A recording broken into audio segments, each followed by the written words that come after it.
Magandang araw po sa inyong lahat. Ngayon ay ituturo ko po sa inyo kung paano isosolve ang equations which is reducible to quadratic equations. Okay, simulan na natin. Subscribe muna sa YouTube channel ko. Okay, balikan natin ang standard form of a quadratic equation which is ax squared plus bx plus c equals 0, where a, b, and c are real numbers and a is not equal to 0. Okay, simulan na natin ang example. Okay, so we have the direction. Solve the following equations reducible to quadratic equations in the form ax squared plus bx plus c equals 0. Your first step is to transform the equation into standard form. So we have the given 1 over x minus 9 equals x, and when you simplify it, you multiply both sides by x minus 9, and we have 1 times 1 equals x times the quantity of x minus 9. And when we simplify, 1 equals x squared minus 9x squared, we have our answer, x squared minus 9x minus 1 equals 0. Our step 2 is to solve the quadratic equation by the applicable method. So I use two methods, by quadratic formula and by completing the square. Okay, let's start with the use of the quadratic formula. The standard form of the quadratic formula is, or the quadratic formula rather, is x equals negative b plus minus the square root of b squared minus 4ac all over 2a. Our standard form in number 1 is x squared minus 9x minus 1 equals 0. We identify the value of a, which is the coefficient of x squared. Pag wala, meaning 1. Then the value of b is the coefficient of x, which is negative 9. And the value of c is the constant term, which is negative 1. Now, using the quadratic formula, you need to substitute. Remember, ang quadratic formula ay negative b. So, kukopyahin mo yung negative sa labas. Itong mga kulay pula, ito yung sinubstitute natin na value. Negative of negative b, which is negative 9, plus or minus the square root of negative b, which is negative 9 squared, minus 4 times 1, which is the value of a, times negative 1, which is the value of c, all over 2 times 1, which is the value of a also. Then we simplify. Negative times negative 9 is positive 9. Negative 9 squared is positive 81. Negative 4 times 1 is negative 4 times negative 1 is positive 4. Then 81 plus 4 is 85. Square root of 85 plus or minus 9 all over 2. Then 85 is already a prime number. Hindi, wala na siyang, it's a prime number. So meaning, we just write this as our final answer, or you can write your answer as 9 plus the square root of 85 all over 2, or 9, this is minus, or 9 minus. Okay. 9 minus the square root of 85 all over 2. Okay. Another method is by completing the square. Remember that the standard form is x squared minus 9x minus 1 equals 0. So, by completing the square, your first step is to transpose the constant term to the other side. Yung negative 1 magiging positive 1. At ma-complete kayo sa left side, so you copy x squared minus 9x to make it a perfect square trinomial. So, kukunin natin yung third term. Also, kung ano yung ilalagay sa left, yun din ang ilalagay sa right. How to do that? To do this is to get the coefficient of the middle term, which is 9. Then, you divide it by 2. 9 over 2. So express only that in fraction. 9 over 2 and square. I'll repeat. get the coefficient of the middle term kahit makalimutan mo ang minus sign. So 9, then always divide it by 2. So 9 over 2. Okay, and then square it. So when we square the same numerator and square the same denominator. 9 times 9 is 81 over 4. Yun din ang i-add natin sa kabila, 81 over 4. Ang next step yan, itong nasa left side, magiging perfect square trinomial, magiging square of a binomial, pwedeng A minus B, pwedeng A plus B. Okay? Pwede siyang A minus B, pwede siyang A plus B. So magiging the square of x minus 9 over 2. Paano ito nangyari? Gawa ka ng parenthesis, then get the square root of the first term, which is x. Kukopyahin lang ang sign ng middle term, which is minus. Paano ito naging 9 over 2? Get the square root of the constant term. 81, square root of 81 is 9, square root of 4 is 2. Then square it. At the right side, you simplify. 1 plus 81 over 4, LCD is 4. 4 divide 1 is 4 times 1 is 4. 4 divide 4 is 1 times 81 is 81. And simplify further by extracting square root both sides and transpose the constant term. Okay? Transpose the constant term to the other side and simplify. How to do that? Para mawala itong exponent na 2 is we extract square root. Kaya naging ganito.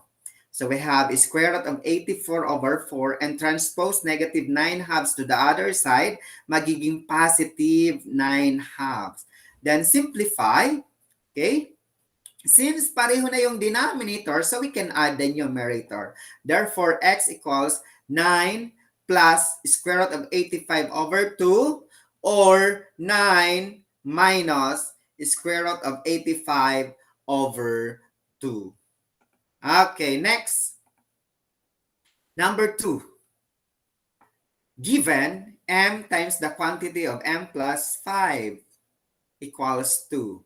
Our first step is to write the standard form. So we have the given, then we simplify by applying distributive property, and we have that transposed to the left para maging 0 ang nasa right side para maging standard form. So this is now the standard form of the equation m squared plus m 5m minus 2 equals 0. Then step 2, we solve now the quadratic equation by any applicable method. Your first step is to write first the standard form.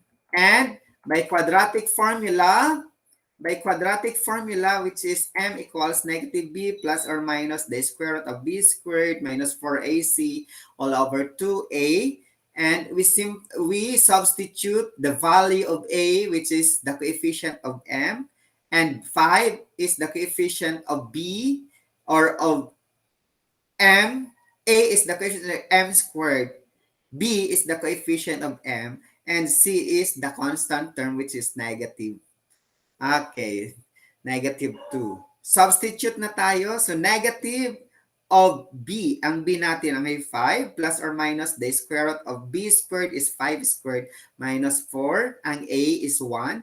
Ang c ay negative 2 all over 2 times a. Ang a is 1. Then simplify. Negative times 5 is negative 5. 5 times 5 is 25. Negative 4 times negative 2 is positive 8 times 1 is positive 8. 8 plus 25, 33. Okay. 33 is already a prime. So, no. Okay. It has no perfect factor. So, yan na po ang isusulat natin. So, our answer is negative 5 plus the square root of 33 or negative 5 minus the square root of 33 all over 2. Okay. Let's proceed to another solution by completing the square. So we copy m squared plus 5m minus 2 equals 0. By completing the square, so we copy the given standard form and transpose negative 2 to the other side. It became positive 2 to the other side. Okay. Then, magiging m squared plus 5m equals 2. Bakit may blank? We need to complete. At ano yung i-complete natin? I said, get the coefficient of the middle term, which is 5, divide it by 2. Yes, you cannot divide 5 over 2, express in fraction, and square it. 25 over 4, yung i-add sa left, yun din ang i-add sa right. Then after that, magiging minus po ito, ha, square of a binomial a plus. Okay. So, we have here, gawa ka ng parenthesis, may square sa labas, then get the square root of m squared, which is m, kukopyahin lang itong sign, plus, then get the square root of 25 over 4, which is 5 halves, and simplify the right side. So we have 4 divide 1 is 4 times 2 is 8. 4 divide 4 is 1 times 9 is 25. Simplify by extracting square root. So magiging m plus 5 over 2 equals the square root of 33 over 4. Then, okay, transpose the constant term to the other side and simplify. Magiging m equals the square root of 33 over 2 minus 5 halves. And our answer is negative 5 over 2 plus the square root of negative 5 plus the square of 33 over 2, or negative 5 minus the square root of 33 all over 2. Okay. Number 3, another example. Suppose the given is the square of x plus 2 plus the square of x minus 3 equals 9. So what is the standard equation of that? That is 2x squared minus 2x plus 4 equals 0. Okay, how about the solution? Ang solution na natin yan ay by quadratic. Okay, so we have 2x squared minus 2x plus 4 equals 0. Ulitin ko to. Equals 0.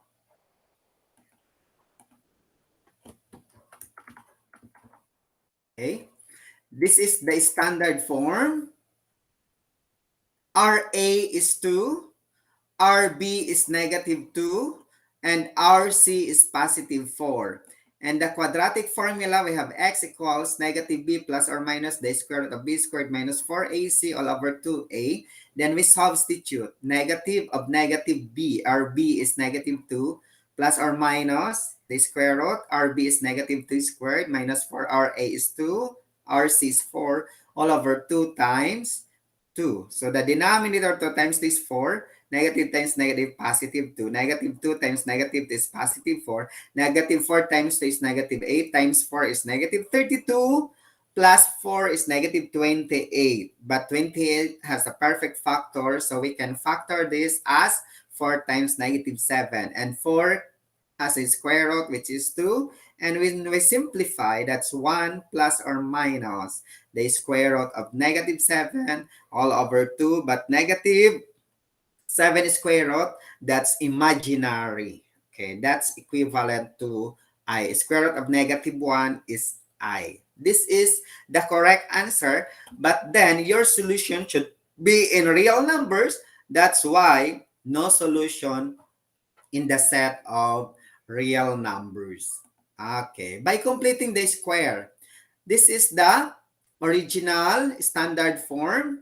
And by completing the square, since the coefficient of x squared is 2, we need to divide all the terms by 2. So it became now x squared minus x plus 2. Bakit? 2x squared divide 2 is x squared. Negative 2x squared divide negative, divide 2 is negative x. 4 divide 2 is 2. Then transpose the constant term to the other side. So it became x squared minus x plus blank equals negative 2 plus blank. At ano yung sa blank? Same. Get the coefficient of the middle term, which is 1 divided by 2. So 1 half. Square it is 1/4. Yun din ang sa kabila. And then, change it to a perfect square trinomial, which is it became square of a binomial. So magiging get the square root of x squared, which is x, square root of 1/4 is 1 half. Kukopyahin lang yung sign ng middle term, then may square sa labas. Simplify the right side. So we have 4 LCD. Divide 1 as denominator of negative 2 is 4 times negative 2 is negative 8. 4 divide 4 is 1 times 1 is 1. And then extract square root both sides, magiging x minus 1 half equals negative 8 plus 1 is negative 7. Square root of negative 7 over 4. Then simplify by transposing the constant and the left side to the right side. Magiging x equals negative 7. Square root of negative 7 is I. Kaya we have here I times square root of 7. Square root of 4 is 2. Then, when we transpose negative 1 half, it became positive 1 half. It became positive 1 half. Tama ba? Positive 1 half. Okay, that's positive 1 half. So, magiging yan ang sagot. 1 plus or minus I times the square root of 7 all over 2. But then, the solution is in the set of complex number. Yung task na pinapakuha ay only real numbers. That is why our answer, no solution in the set of real numbers. Okay, number 4, if the given is 3 over y plus 4 over 2y equals y minus 1, first step when we compute that is to write first in standard form of quadratic. Okay, naturo ko na ito. Kaya yung final answer ay 2y squared minus 2y minus 10 equals 0. So what will you do? Okay, by quadratic formula, and we have the given standard. Okay, so the coefficient of a of y squared is 2, that's our a. Of y is negative 2, that's our b. Negative 10 is our c. Then substitute to b, that's negative 2 times negative is positive 2 plus or minus negative 2, that's our b squared, magiging 4. Our a is 2, our c is negative 10 times negative 4 is positive 40 times 2 is 80 plus 4 is 84. And the denominator 2 times 2 is 4. So 4. 84 can be factored.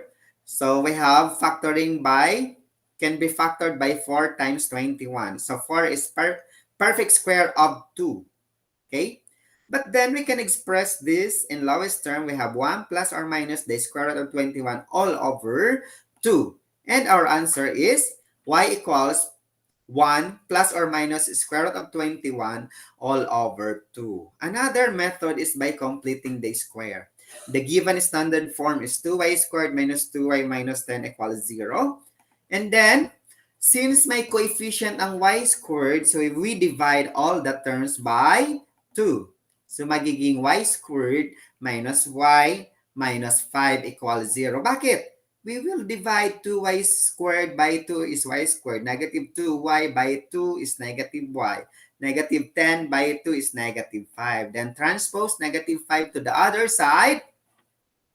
The constant term magiging y squared minus y equals 5. Ano ito may blank to make it a perfect square trinomial? At ano yung ilalagay dyan? Get the coefficient of y, the middle term, which is 1. And always divide it by 2. So 1 half, square it is 1/4. Then after that, magiging perfect square trinomial na ito, perfect square trinomial, we change the 2, the square of a binomial a minus b. So we have, gawa ka ng parenthesis, may square, get the square root of y squared, which is y square root of 1/4, which is 1 half. Kukopyahin lang yung sign ng middle term negative and simplify the right side. So LCD is 4. 4 times 5 is 20. And 4 divide 4 is 1 times 1 is 1. Then extract square root both sides. Magiging y minus 1 half equals the square root of 21 over 4. And transpose the constant term to the other side and simplify. Magiging y equals square root of 21 over 2. Bakit 2? Because square root of 4 is perfect yung 4. Magiging 2. Yung negative 1 magiging positive 1 half. So our final answer, y equals 1 plus or minus square root of 21 all over 2. it has a solution. Why is it here that no solution? I did not. Okay. Okay, so let's proceed to last number. Given 6 over x plus 5 plus x minus 5 over 2 equals 3. Standard form. Okay, so hindi ko na siya i-discuss in detail. We have x squared minus 6x minus 43 equals 0. Our next step is to solve for x. So we have here by quadratic. Okay. So we have x squared minus 6x minus 43 equals 0. Our a is 1, coefficient of x squared. Our b is negative 6, coefficient of x. And our c is negative 43, the constant term. Then substitute that here sa quadratic formula. So negative of negative 6 plus or minus the square root of negative 6 squared minus 4 times 1, the value of a, times negative 42, the value of c, all over 2, times 1, the value of a. So negative times negative 6 is positive 6. Negative 6 squared is 36. Negative 4 times 1, negative 4 times negative 43 is 172. Plus 36 is 208. But 208 can be factored as 16 times 13. Square root of 16 is 4. And we can simplify divisible by 2. So 6 divided 2 is 3. 4 divided 2 is 2. This is now the answer. 3 plus or minus 2, the square root of 13. Or, by quadratic formula, we have x squared minus 6x minus 43 equals 0 standard form. By completing the square rather, so we transpose negative 43 to the other side, became positive 43. Ang natira sa left side is x squared minus 6x.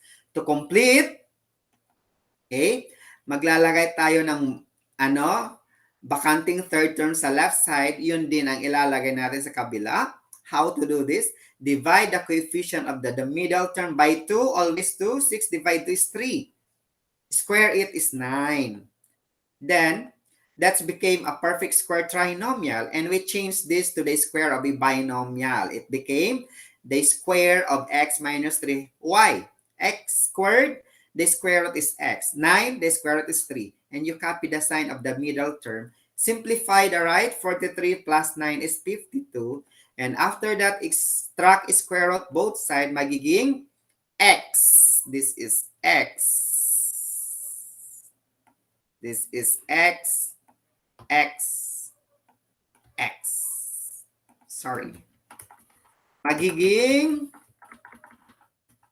okay, x minus 3 equals square root of 52. But square root of 52 is square root of 4 times 13. 52 can be factored by 4 and 13. Square root of 4 is 2. Okay? Then transpose negative 3 to the other side, became positive 3. Square root of 4 I said is 2. Kukopyahin lang yung 13 sa loob ng radical sign, and that's already the final answer. X is equal to 3 plus or minus 2 times the square root of 13. Okay. So, hanggang dyan na lang.